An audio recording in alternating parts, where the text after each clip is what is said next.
Ja, det her det er så aflevering 6.6, som er en videoaflevering. Og jeg vil tage udgangspunkt i opgave 5, datasæt 1, hvor jeg vil tage udgangspunkt i de her tal, som der er diameter og modstand. Og det er lidt ligegyldigt, hvilke tal jeg bruger. Jeg har bare brug for noget at gå ud fra. Jeg vil starte med at fortælle lidt om de forskellige regressioner, vi arbejder med. Og den første er lineær vækst, og det er f af x er lig med ax plus b.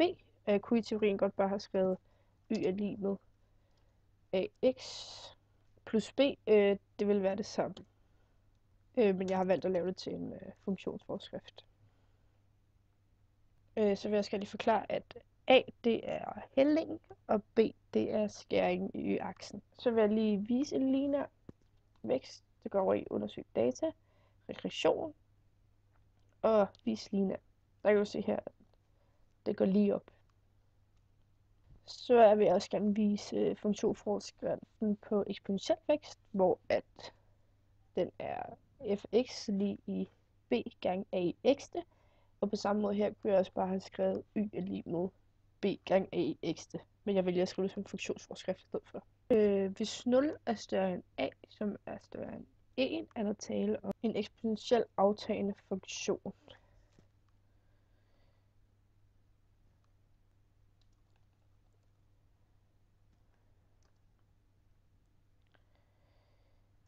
Ja. Og hvis a er mindre større end 1, er der tale om en voksende funktion.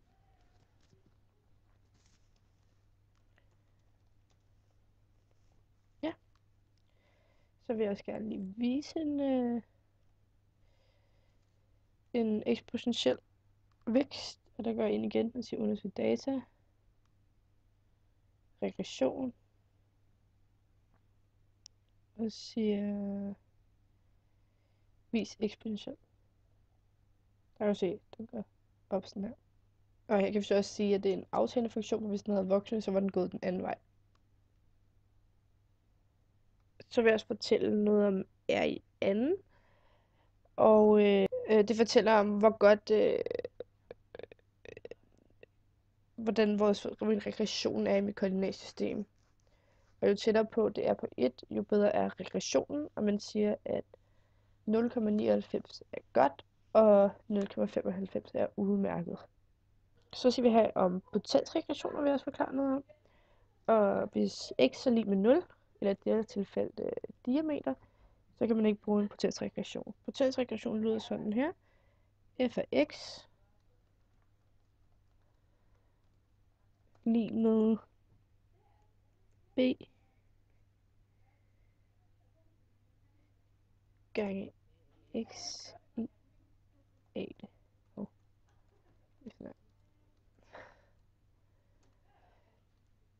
Og der kunne man også skrive det anderledes.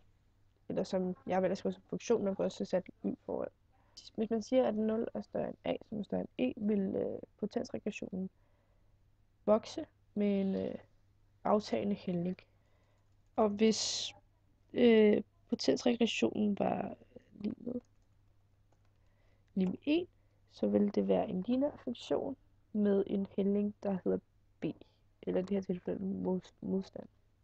Fordi vi ved, at også en lineær funktion har hældningstallet a, men i det her tilfælde er det så b, fordi det er en potensregression. Og hvis potensregressionen er større end 1, så vil den være voksende med en tiltagende vækst, eller hældning. Og det vil jeg også lige vise herovre ved at sige undersøg funktionen, regression og vis potens. Og her kan man så sige, at det er en potensregression. Og så også for at fortælle lidt om forklaringsgraden, vil jeg også fortælle, at her har jeg de samme tal, som jeg havde før. Og så vil jeg gå ind og sige, så kan jeg for eksempel finde, her har jeg min funktionsforskrift.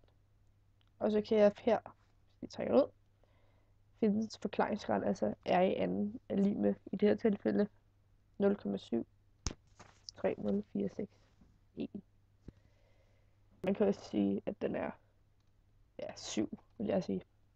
Som jeg så nu sagde før, der er i anden forklaringsgraden, at hvis den ligger præcis på 1, så vil det være den bedste linje, som man kan få i koordinatsystemet.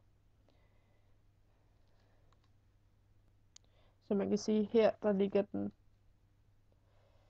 lige under 1, kan man sige. Så de ligger alle, jeg sagde, at det lå på 7 før, jeg mener, de ligger på 1 selvfølgelig.